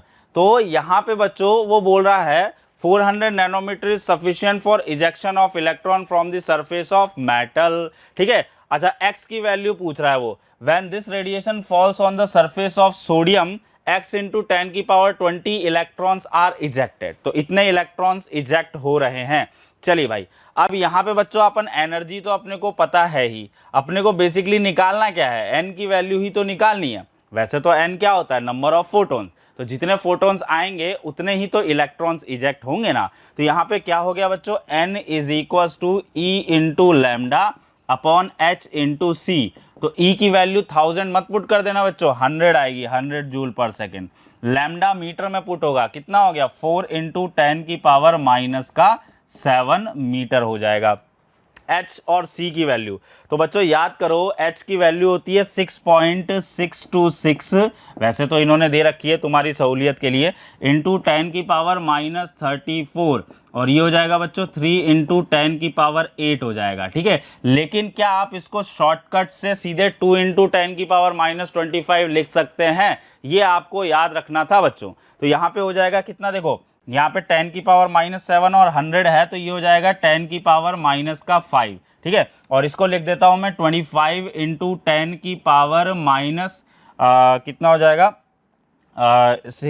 2 × 10⁻⁻25, 2 × 10⁻⁻25। इसको थोड़ा सा सिंप्लीफाई करते हैं तो ये कितना आएगा बच्चों, 2 × 10⁻⁻20 आएगा। तो इंटीजर आपका कितना आ रहा है बच्चों, यहाँ पे 2 आ रहा है। तो यहाँ जो x की वैल्यू होगी बच्चों वो कितनी हो जाएगी आपकी, 2 हो जाएगी। चलिए बच्चों, तो नेक्स्ट देखते हैं। नेक्स्ट क्वेश्चन हमारा इक्विवेलेंट कंसेप्ट से है। ठीक है, स्टाइकियोमेट्री 2। क्या कह रहा है क्वेश्चन में, when 10 ml of an aqueous solution of Fe+2 ion, तो बच्चों हमारे पास Fe+2 आयन है और इसका 10 ml हमें दिया हुआ है, was titrated in the presence of dilute H2SO4, यानी कि मीडियम कौन सा हो गया बच्चों, एसिडिक मीडियम हो गया। Clear. Using diphenyl amine indicator, indicator दिया हुआ है 15 ml of 0.02 m solution of K2Cr2O7 was required। Clear. K2Cr2O7 का हमें 15 ml 0.02 m सॉल्यूशन रिक्वायर्ड होगा to get the end point. End point का मतलब क्या हो गया बेटा, जो एंड पॉइंट है, टाइट्रेशन जहां पे खत्म होती है वो एंड पॉइंट होता है। The molarity of the solution containing Fe+2 ion, Fe+2 ion की बच्चों मोलैरिटी दे रखी है x × 10⁻²। The value of x is, आपको x फाइंड आउट करना है नियरेस्ट इंटीजर के अंदर।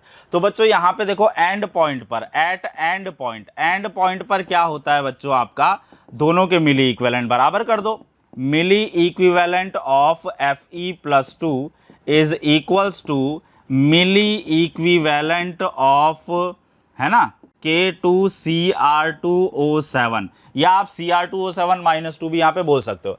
अब देखो यहाँ पे रिएक्शन क्या होगी बच्चों, ये जो आपका Fe+2 है ये Cr2O7-2 के साथ रिएक्शन करेगा इन एसिडिक मीडियम। तो आयरन का क्या होगा, आयरन का तो होगा ऑक्सीडेशन, क्योंकि K2Cr2O7 is strong oxidising agent. तो तो Fe+2 का क्या कर देगा प्यारे बच्चों, ऑक्सीडेशन कर देगा। तो +3 से ऊपर थोड़ी ना जाती है आयरन की ऑक्सीडेशन स्टेट है, +4 +5 मत लेके चल जाना, +2 से कितनी चली जाएगी, +3। अच्छा, क्रोमियम की ऑक्सीडेशन स्टेट यहाँ +6 है, और याद करो इन एसिडिक मीडियम जब Cr2O7 -2 का रिडक्शन होता है तो क्रोमियम की ऑक्सीडेशन स्टेट +6 से +3 जाती है। डीप नॉलेज तो चाहिए प्यारे बच्चों। तो यहाँ पे Fe+2 से Fe+3 जा रहा है तो change in number of electron is 1, जबकि यहाँ +6 से +3 जा रहा है so change in number of electron is 3 for पर एटम। लेकिन यहाँ एटम कितने हैं क्रोमियम के, 2 हैं। तो यहाँ पे बेटा टोटल चेंज ऑफ इलेक्ट्रॉन कितना होगा, 6 इलेक्ट्रॉन का। यानी यहाँ पे जो वैलेंसी फैक्टर है बच्चों वो हो गया आपका 1, और यहाँ पे वैलेंसी फैक्टर कितना हो जाएगा बच्चों, अपना 6 हो जाएगा। चलिए बहुत बेहतरीन। अब मिली इक्विवेलेंट हमें बराबर करने हैं, तो मिली इक्विवेलेंट का बच्चों फॉर्मूला याद कर लो। मिली इक्विवेलेंट का फॉर्मूला क्या होता है, नॉर्मेलिटी इनटू वॉल्यूम। ठीक है, वॉल्यूम ध्यान रखना, ml में पुट करना, लीटर में मत कर देना। तो ये Fe+2 हो गया, और यहाँ क्या हो जाएगा, normality into volume of K2Cr2O7। अब एक फॉर्मूला याद करो बच्चों, क्या, normality is equals to molarity into valency factor होता है ना भाई। तो यहाँ पे हम नॉर्मेलिटी की जगह पुट कर देते हैं molarity into valency factor into volume of Fe+2। और यहाँ पे अगर बात करें बच्चों तो molarity into valency factor into volume of what, K2Cr2O7। आइए वैल्यूज पुट करते हैं। तो Fe+2 की बेटा मोलैरिटी आपको दे रखी है x × 10⁻², वो तो हमें कैलकुलेट ही करनी है। अच्छा, वैलेंसी फैक्टर कितना हो गया यहाँ पे, क्योंकि चेंज ऑफ इलेक्ट्रॉन 1 था तो 1 हो गया। वॉल्यूम कितना दिया है यहाँ ध्यान दीजिए, 10 ml दिया है, ये हो जाएगा 10 ml हो जाएगा। K2Cr2O7 की बात करते हैं, तो K2Cr2O7 जो है बच्चों उसको फोकस करो, वहां मोलैरिटी कितनी दे रखी है, 2 × 10⁻²। ठीक है, चेक करो यहाँ पे 0.02 का मतलब 2 × 10⁻² हो गया। अच्छा, वैलेंसी फैक्टर चेक करो, वैलेंसी फैक्टर बेटा कितना है, 6 है। चलिए वेरी गुड। वॉल्यूम कितना है बच्चों, 15 ml है, ये हो गया आपका 15 ml। अब क्या करना है इसको बेटा, सॉल्व ही तो करना है। यहाँ पे ये m आएगा, ठीक है। तो m की वैल्यू जरा देखिएगा बच्चों, m इज इक्वल्स टू, ये कितना हो जाएगा बेटा, 15 2 जा 30 और 6 3 जा 180, ये हो जाएगा 180 × 10⁻² चल रहा है, और नीचे की तरफ आएगा ये 10, तो ये 10 से 10 कट जाएगा, ये 0 से 0 कट गया, तो m की वैल्यू आ गई बच्चों 18 × 10⁻²। तो 10⁻² तो यहाँ दिया ही है, तो x की वैल्यू कितनी आ जाएगी, 18। तो क्वेश्चन नंबर 2 जो है बच्चों उसका आंसर क्या है अपना, 18 in the form of integer. चलिए बच्चों, तो क्वेश्चन नंबर 3 देखते हैं। क्वेश्चन नंबर 3 में क्या कह रहा है, at 298 kelvin, clear, 25 degree Celsius, the enthalpy of fusion delta H fus, है ना, क्या कहते हैं बेटा इसको, fus, delta H fus of solid X is इतना, यानी डेल्टा एच फुस की वैल्यू बेटा 2.8 किलोजूल पर मोल आप लोगों को दे रखी है। चलिए बहुत बेहतरीन। And enthalpy of vaporisation of the liquid X is इतना, यानी कि डेल्टा एच वेप, हाँ वेम्पायर वेप, वेपोराइजेशन कितना है बच्चों, 98.2 किलोजूल पर मोल आप लोगों को दी गई है। The enthalpy of sublimation, sublimation पूछ रहा है, कुछ नहीं कंफ्यूज करने की कोशिश कर रहा है भैया, ये x है सॉलिड फॉर्म में, ये कन्वर्ट होगा x लिक्विड फॉर्म में, ये कन्वर्ट होगा x गैस फॉर्म में, ठीक है। तो यहाँ पे जो हीट होगी उसको क्या बोलते हो, डेल्टा एच फुस, फ्यूजन ही तो कहते हो, और इसको क्या कहते हो, डेल्टा एच वेप, यानी कि वेपराइजेशन। और पूछ क्या रहा है, सॉलिड से सीधे गैस, यानी कि सब्लिमेशन की एनर्जी पूछ रहा है बाय यूजिंग हेस लॉ। हाँ, हेस लॉ लगा दो, हेस लॉ याद है ना। तो यहाँ पे हमने क्या लगा दिया बच्चों, हेस लॉ लगा दिया। तो हेस लॉ क्या कहता है कि डेल्टा एच सब जो होगा, यानी सब्लिमेशन जो होगा, वो इन दोनों का क्या होगा बेटा, एडिशन होगा, ठीक है, क्योंकि आप पहुंच तो एक ही पॉइंट पे रहे हो, पाथ डिफरेंट है और क्या। तो यहाँ पे कितना आ जाएगा बच्चों, देखना इसकी वैल्यू है कितनी, 2.8, ठीक है, फ्यूजन की, और वेपोराइजेशन की कितनी है, 98.2 है, ठीक है बच्चों। तो ये कितना हो गया 98 और 2 कितना हो जाएगा आपका 100 और ये सॉल्व कर लेते हैं 0 8 2 10 11 और ये कितना हो जाएगा बच्चों 9 और 1 10 101.0 यानी यहाँ पर बच्चों क्या पूछा था अपने से 101 किलोजूल पर मोल जो है वो आपको सब्लिमेशन के लिए एनर्जी रिक्वायर्ड होगी।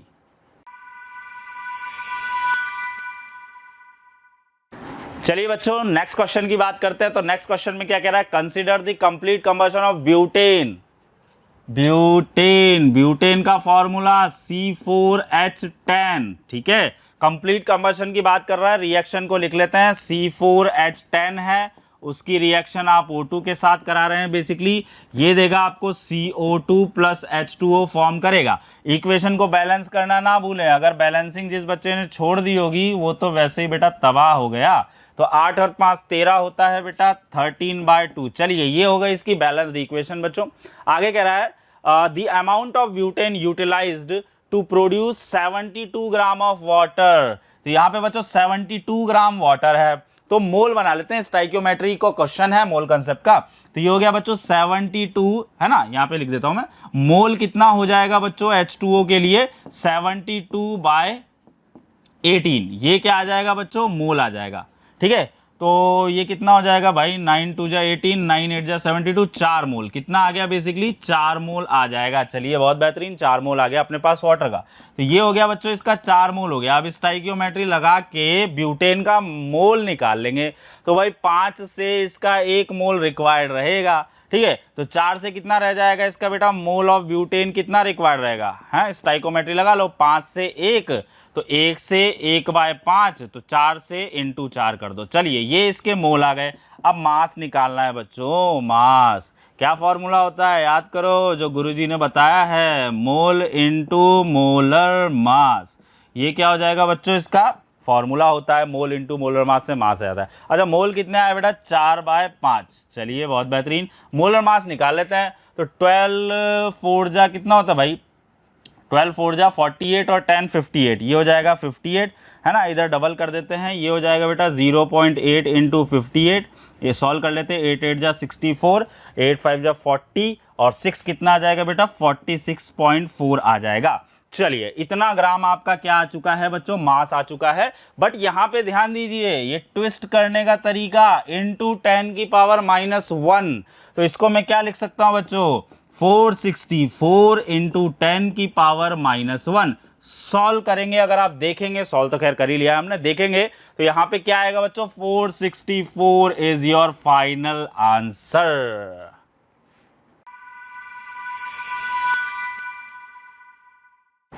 चलिए बच्चों तो नेक्स्ट क्वेश्चन देखते हैं। नेक्स्ट क्वेश्चन क्या कह रहा है, इक्विलिब्रियम का क्वेश्चन है, केमिकल इक्विलिब्रियम का। Clear, A plus B is in equilibrium with 2C आप लोगों को दिया हुआ है, ठीक है। और बोला है the value of equilibrium constant is 100, यानी ये वैल्यू बच्चों आपको किसके लिए दी गई है, Kc दे दी है आपको, ठीक है, at 298 kelvin. If the initial concentration of all the 3 species is 1 m, ध्यान दीजिए तीनों स्पीसीज की 1 m दी है इनिशियल कंसंट्रेशन, गलती नहीं कर देना है ना, ए और बी की लेके स्टार्ट कर दिया हो तो गलत हो जाएगा, ठीक है।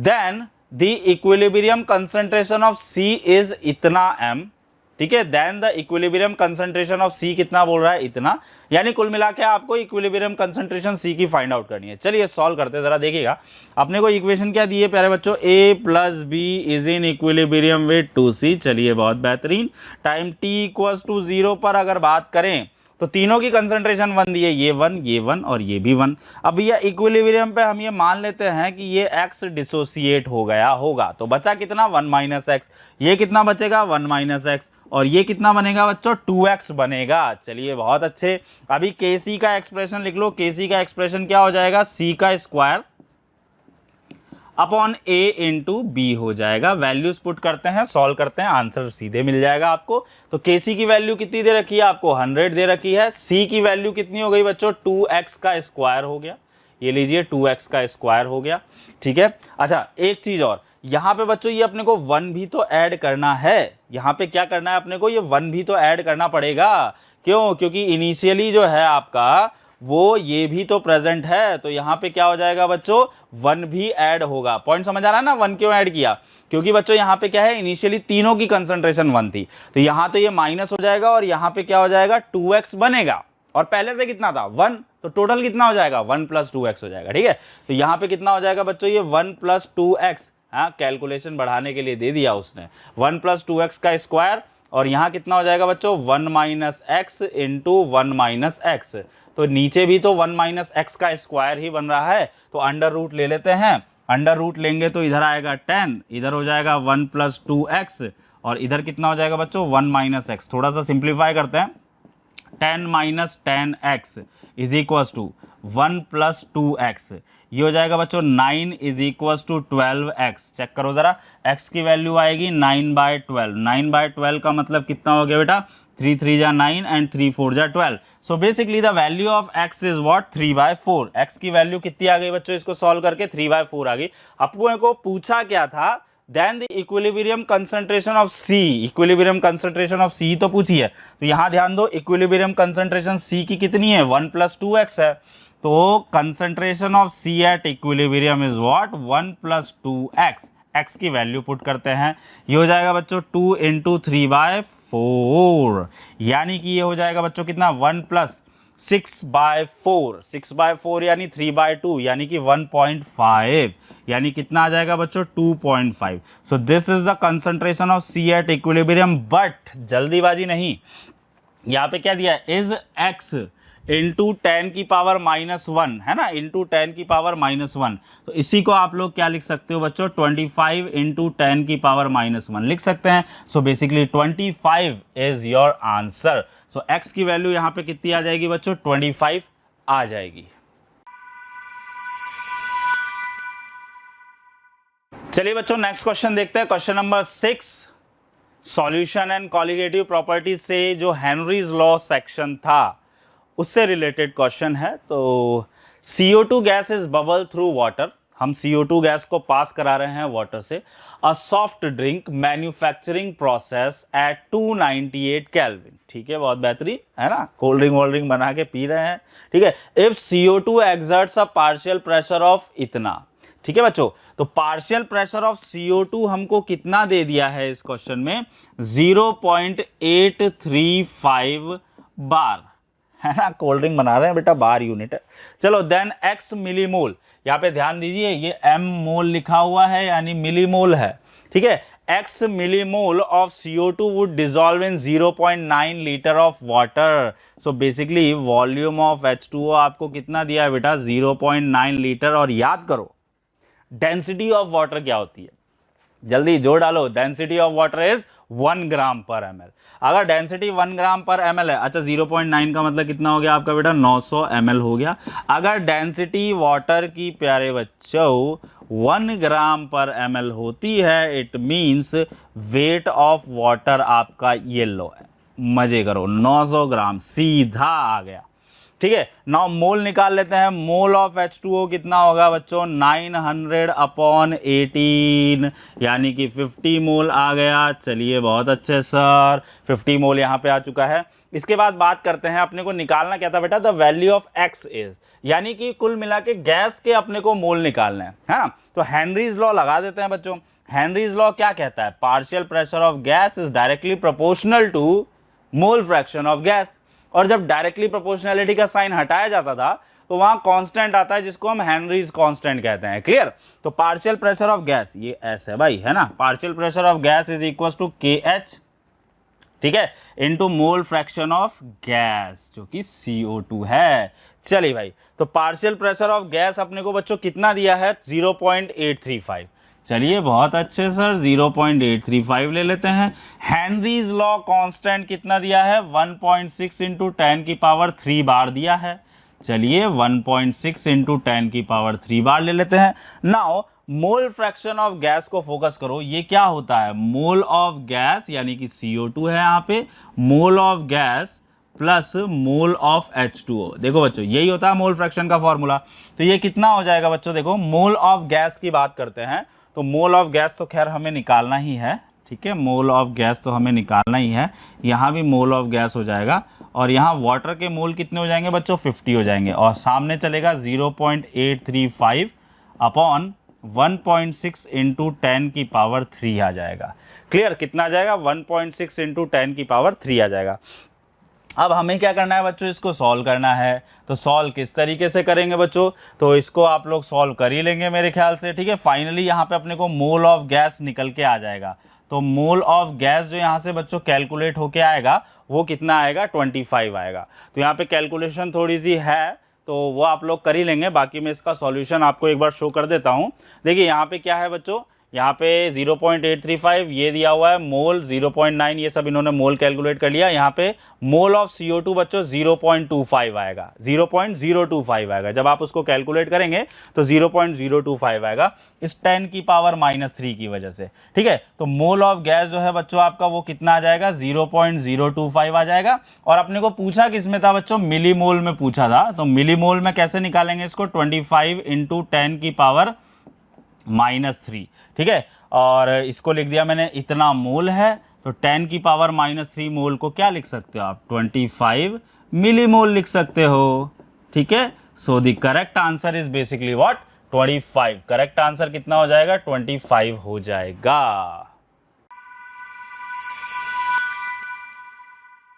चलिए बच्चों नेक्स्ट क्वेश्चन की बात करते हैं। तो नेक्स्ट क्वेश्चन नंबर 7 क्या कह रहा है, a home owner uses 4 into 10 की power 3 metre cube of methane, है ना। तो यहाँ इसने मजे लेने की पूरी कोशिश करी है बेटा, क्योंकि जब हम फॉर्मूले में 22.4 का कंसेप्ट यूज करते हैं तो वहाँ लीटर आता है, ठीक है। तो जिस बच्चे को ये नहीं पता होगा कि सर 1 मीटर क्यूब बराबर 10 की पावर 3 लीटर होता है, उसका तो गया, हाँ, जिसने कन्वर्जन करना नहीं आएगा।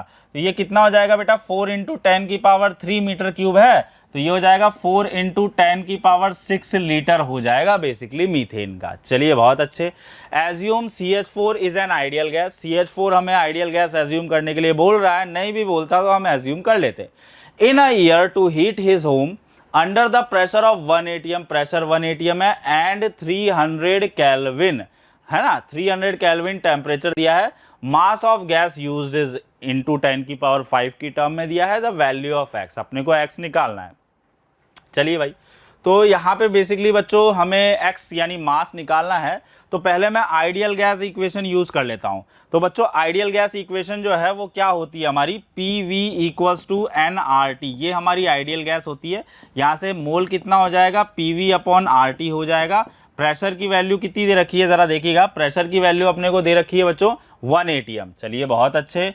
वॉल्यूम कितना दिया हुआ है अपने को, वॉल्यूम कितना दिया हुआ है 4 इंटू 10 की पावर 6, ये हो जाएगा 4 इंटू 10 की पावर 6 लीटर मीथेन के लिए। आर की वैल्यू 0.083 होती है बच्चों, और टेम्परेचर की वैल्यू कितनी दे रखी है इसने, 300 केल्विन दे रखी है, ये हो जाएगी बच्चों आपकी 300 केल्विन। चलिए थोड़ा सा सिंप्लीफाई करते हैं, तो ये जाएगा 4 इंटू 10 की पावर 6, 2 0 इधर लेते हैं, तो ये हो जाएगा बच्चों 8.3 इंटू 3 हो जाएगा। चलिए अच्छी बात है, इतना मोल हमारे पास आ चुका है। अभी अपने को निकालना क्या है बच्चों, मास कैलकुलेट करना है। क्या कैलकुलेट करना, मास। तो ये दोबारा से वही फॉर्मूला अभी थोड़ी देर पहले जो हमने देखा था, mass is equal to what, mole into molar mass, mole into molar mass, ये फॉर्मूला हम लोग यूज़ कर लेते हैं। तो यहाँ पे अगर हम देखें मोल कितना आ गया है बच्चों, 4 इंटू 10 की पावर 6 अपॉन 8.3 इंटू 3, 8.3 इंटू 3 हो जाएगा, ठीक है। और यहाँ पे बच्चों मोलर मास मीथेन का कितना होता है, 16 होता है, 16 होता है, ठीक है। इसको सॉल्व कर लीजिए, आपको वैल्यू मिल जाएगी। अच्छा, कैलकुलेशन के लिए एक सिंपल तरीका मैं बताऊं, यहाँ से देखो ये कितना आया था बच्चों, n की वैल्यू कितनी आई थी, 1 इंटू 4 इंटू 10 की पावर 6 आई थी। और याद करो 0.083 को टीचर ने बताया था 1/12 ले लेना, तो ये 1/12 ले लेते हैं, तो 1/12 तो ऊपर चला जाएगा, और ये कितना हो गया बच्चों 300 हो गया, ठीक है। अब देखो अब कैलकुलेशन कितनी आसान हो गई, है ना। अच्छा, वेट बना लेते हैं। वेट बराबर क्या होता है, मोल इंटू मोलर मास। अभी हमने फॉर्मूला देखा, मोलर मास हो गया फॉर्मूला आपका। तो मोल की वैल्यू कितनी आ गई जरा चेक करना, 12 इंटू 4, ठीक है, इंटू 10 की पावर 6, और ये 2 0 ऊपर चला गया, तो इंटू 10 की पावर 4 हो गया, डिवाइडेड बाय 3, ठीक है। ये तो आ गया बच्चों आपका मोल था। और मोलर मास मीथेन का कितना होता है 16, तो ये कितना हो जाएगा 3 4 जा 12 हो जाएगा। तो 4 4 जा कितना हो जाएगा 16 इंटू 16 इंटू 10 की पावर 4। ठीक है, बस इसको सॉल्व कर लीजिए, आपको मास मिल जाएगा किस में बेटा, ग्राम के अंदर मास मिल जाएगा। क्लियर। अच्छा, एक बात का ध्यान रखना, यहाँ 10 की पावर 5 बनाना मत भूलना, इसको 1.6 ले लेना इंटू 10 की पावर 5 ग्राम, क्योंकि यहाँ पे चेक करो, यहाँ पे 10 की पावर 5 ग्राम दिया है, तो x की वैल्यू यहाँ से सॉल्व करोगे तो आपको मिल जाएगी। तो इसका जो करेक्ट आंसर है बच्चों वो कितना है 25.7। तो आपको इंटीजर में आंसर देना था, तो इसका आंसर कितना हो जाएगा 26 हो जाएगा। चलिए बच्चों, तो नेक्स्ट क्वेश्चन देखते हैं। नेक्स्ट क्वेश्चन में क्या कह रहा है, consider the cell at 25 degree Celsius. आपको सेल दिया हुआ है, आप सभी को पता है ABC मेथड फॉलो करते हैं हम, that is anode, bridge and cathode. ABC method follow करते हैं। तो कैथोड कौन है आपको नजर आ रहा है, एनोड कौन है आपको नजर आ रहा है। The fraction of total iron present as Fe+3 ion at the cell potential, the fraction of total iron present as Fe+3, यानी Fe+3 Fe+2 दो आयन ही होंगे, उनमें से Fe+3 का कितना फ्रैक्शन है ये आपसे पूछा है। at the cell potential of 1.5 volt is इतना, the value of x is, तो value of x अपने को निकालनी है। E0 वैल्यूज दे रखी है, तो याद करो E0 सेल जो होता है आपका वो क्या होता है, E0 cathode minus E0 anode हो जाएगा बच्चों। कैथोड की वैल्यू कितनी है, अच्छा कैथोड पे कौन है जरा चेक करिएगा, कैथोड पे Fe+3 है, तो ये हो जाएगा 0.77 माइनस इसकी वैल्यू हो जाएगी बच्चों माइनस 0.76, तो ऐड हो जाएगा 13 15, ठीक है चेक करना, 12 13 का 3 17 14 और 15, तो 1.53 वोल्ट आपको क्या मिल जाएगा बच्चों, स्टैंडर्ड पोटेंशियल मिल जाएगा सेल का। क्लियर। चलिए अभी नॉन्स्ट इक्वेशन का इस्तेमाल करते हैं, यहां से इक्वेशन लिख लीजिए भाई। एनोड पे ऑक्सीडेशन यानी ये जिंक जो है आपका बच्चों वो कन्वर्ट हो रहा होगा Zn+2 में, तभी तो ऑक्सीडेशन होगा। अच्छा आयरन जो है बच्चों वो Fe+3 में जाएगा, Fe+3 में रहेगा और प्रोडक्ट साइड में Fe+2 रिडक्शन। लेकिन जल्दीबाजी में एक गलती मत कर देना, बैलेंस करना। यहां जिंक को चेक करो, 2 इलेक्ट्रॉन चेंज हो रहा था, आयरन में तो एक ही हो रहा है, तो ऑब्वियस सी बात है यहां पे क्या आएगा बच्चों 2 भी साथ में आएगा, है ना। कई बच्चे तो जल्दीबाजी में यही गलत कराए होंगे। चलिए आगे बात करते हैं, ठीक है। अब यहां से नॉन्स्ट इक्वेशन का इस्तेमाल करते हैं बच्चों, तो नॉन्स्ट इक्वेशन क्या थी हमारी, E cell is equals to E0 cell minus 0.059 upon n log of concentration of product upon concentration of reactant. तो यहाँ पे कंसंट्रेशन ऑफ प्रोडक्ट में क्या है बच्चों Zn+2 है, एंड Fe+2 का क्या है बच्चों स्क्वायर भी होगा, है ना, 2 स्टाइकियोमेट्री है। और यहाँ जिंक प्योर सॉलिड की कंसंट्रेशन कितनी लेते हो, 1 लेते हो, तो जिंक तो चला गया, Fe+3 बचा है, Fe+3 जो है इसका क्या हो जाएगा बच्चों स्क्वायर हो जाएगा। ठीक है, अब अपने को वैल्यूज पुट करनी है। अच्छा ई सेल की वैल्यू देखो कितनी दे रहा है, ये ई सेल की वैल्यू तो दी है 1.5 वोल्ट, ठीक है। तो यहाँ पे ई सेल की वैल्यू कितनी हो जाएगी 1.5 हो जाएगी। E0 सेल की वैल्यू की बात करें 1.53 हमारा आ ही चुका है, बहुत अच्छे सर। माइनस 0.059 को 0.06 ले लेता हूँ, ठीक है। अच्छा चेंज ऑफ इलेक्ट्रॉन कितना बताया मैंने, 2 इलेक्ट्रॉन का चेंज आ रहा है, ये हो गया 2। कंसंट्रेशन पुट करना है, तो प्यारे बच्चों कंसंट्रेशन ध्यान से पुट करना, यही पूरा गेम पलटने वाला है। Zn+2 की कंसंट्रेशन 1m दे रखी है, चलो ये तो हट ही गया। आयरन+3 एक्वस दिया है, आयरन+3+2 एक्वस दिया है, उसी का तो फ्रैक्शन निकालना था। तो यहाँ पे बेटा Zn+2 की कंसंट्रेशन भी 1 हो गई, बहुत अच्छे सर।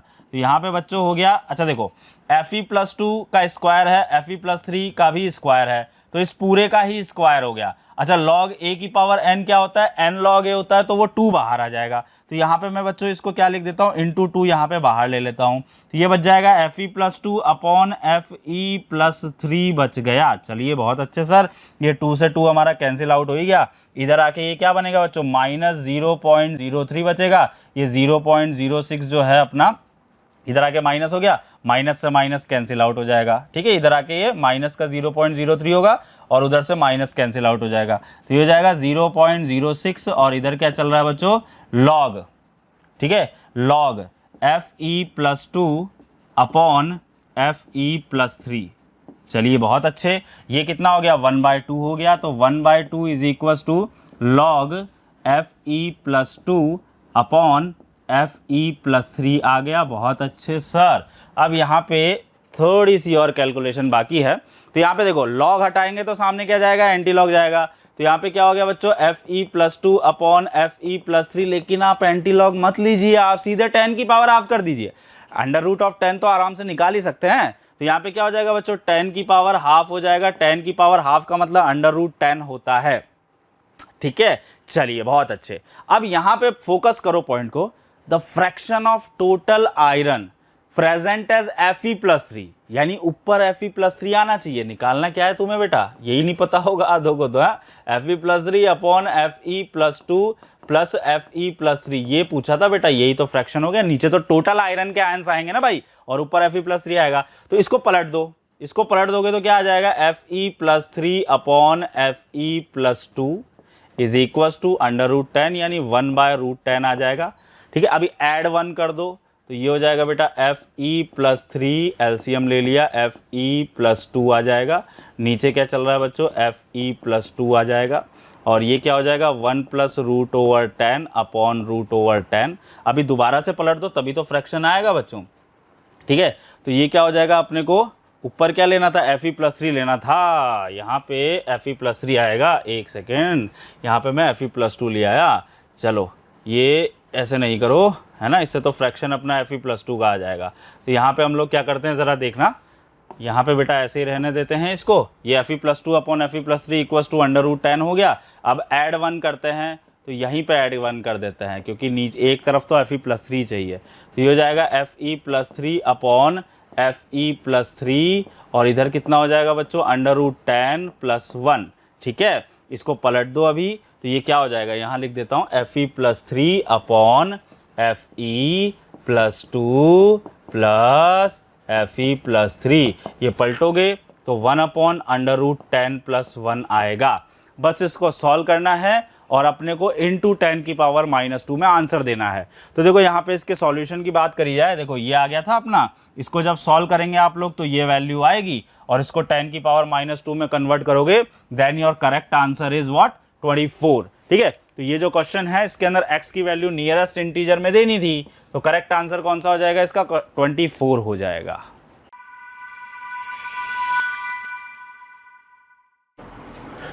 चलिए बच्चों नेक्स्ट क्वेश्चन की बात करते हैं। Question number 9, the number of sigma bonds in compound दे रखा है और सिग्मा बॉन्ड हमें कैलकुलेट करना है। बहुत ही सिंपल क्वेश्चन, मतलब ऑर्गेनिक में पेपर में एनटीए ने ये क्वेश्चन दिया है, बिल्कुल सिंपल क्वेश्चन दिया है। मतलब उम्मीद नहीं होती है कि ऐसे भी क्वेश्चन आ सकते हैं, पर चलिए खैर ठीक है। अब इसमें सिग्मा बॉन्ड काउंट करना है तो यहाँ पर कैसे करेंगे जरा देखिए। CH3 है, क्या स्ट्रक्चर होगा, ये लिखा CH3, देन C single bond, H double bond, C से attached H single bond C, यहाँ पर ये triple bond carbon and H।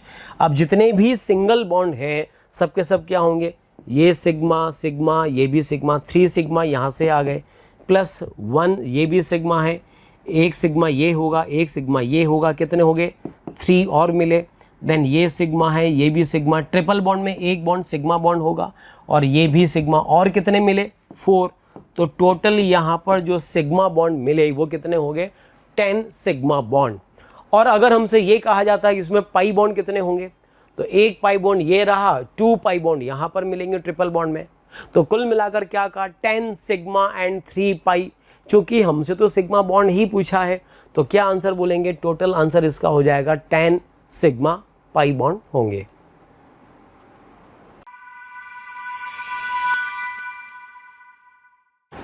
चलिए बच्चों अगले क्वेश्चन पे देखते हैं। क्वेश्चन नंबर 10, कोऑर्डिनेशन कंपाउंड और मोल को, स्टाइकियोमेट्री को मिला के बनाया गया क्वेश्चन। क्या कह रहा है, 3 moles of AgCl get precipitated. यहाँ पे ध्यान दीजिए, 3 मोल अपना AgCl क्या हो रहा है बच्चों, प्रेसिपिटेट हो रहा है। व्हेन 1 मोल, ध्यान दीजिए, 1 mole of octahedral coordination compound with empirical formula, ये अपने को एम्पेरिकल फार्मूला दिया है, reacts with excess of silver nitrate. हम एक्सेस ऑफ सिल्वर नाइट्रेट से रिएक्शन करा रहे हैं।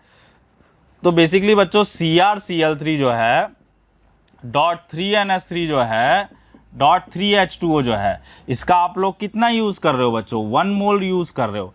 आप इसकी रिएक्शन किसके साथ करा रहे हो, AgNO3 के साथ में। और वो बोल रहा है AgCl आपका यहाँ पे फॉर्म हो रहा है एज अ प्रेसिपिटेशन। तो ये मैंने हाफ रिएक्शंस इसकी लिख दी है, कंप्लीट लिखने की जरूरत नहीं है। ध्यान से, इसका 1 मोल ले रहे हो और AgCl बच्चों 3 मोल मिल रहा है। तो बेटा ये चमत्कार कैसे हो सकता है? जब ये कंपाउंड का फॉर्मूले में 3 क्लोरीन आयन मिले, यानी कि ये तीनों के तीनों जो क्लोरीन आयन होंगे ना बच्चों, वो स्फीयर के बाहर आएंगे। अच्छा ये डॉट करके था, ठीक है, डॉट 3H2O। तो CrNH3 होल ट्वाइस, तो क्या हो जाएगा बच्चों, CrNH3 होल ट्वाइस, और यहाँ पे वाटर आपका ये चल ही रहा है। अच्छा यहाँ पे 3 है, 3 अमोनिया 3 वाटर, ये एक साथ डाल देते हैं। तो बेसिकली 3 क्लोरीन आपके बाहर आ जाएंगे। कंपाउंड जो है वो इतना इंपॉर्टेंट नहीं है, बेसिकली ये तीनों क्लोरीन बाहर आ जाएंगे, तभी तो इसके 1 मोल से ये डिसोसिएट कैसे होगा, 3 Cl माइनस देगा, है ना। इस कंपाउंड के 1 मोल से 3 मोल Cl माइनस देगा। तो ये जो 3 मोल Cl माइनस है, ये AgNO3 के साथ रिएक्शन करके 3 मोल देंगे। यानी बेसिकली कंक्लूजन क्या है, तीनों के तीनों क्लोरीन स्फीयर से, कोऑर्डिनेशन स्फीयर से बाहर होंगे। अच्छा ये तो क्या होती है बेटा, प्राइमरी वैलेंसी सेटिस्फाई करता है। सेकेंडरी वैलेंसी कौन सेटिस्फाई करता है, जो एज अ लिगेंड हो। सेकेंडरी वैलेंसी कौन सेटिस्फाई करता है, जो एज अ लिगेंड हो। तो इसमें क्या बोला था, the number of chloride ion satisfies the secondary valency of the metal ion is. तो कितने सेकेंडरी वैलेंसीज को सेटिस्फाई करेंगे क्लोरीन आयन, 0, एक भी नहीं करेगा, क्योंकि तीनों क्लोरीन बाहर है। तो बेसिकली ये स्टाइकोमेट्रिक कंसेप्ट का क्वेश्चन था, और इसमें सेकेंडरी जो है, सेकेंडरी वैलेंसी, ये आपको आइडिया होना चाहिए।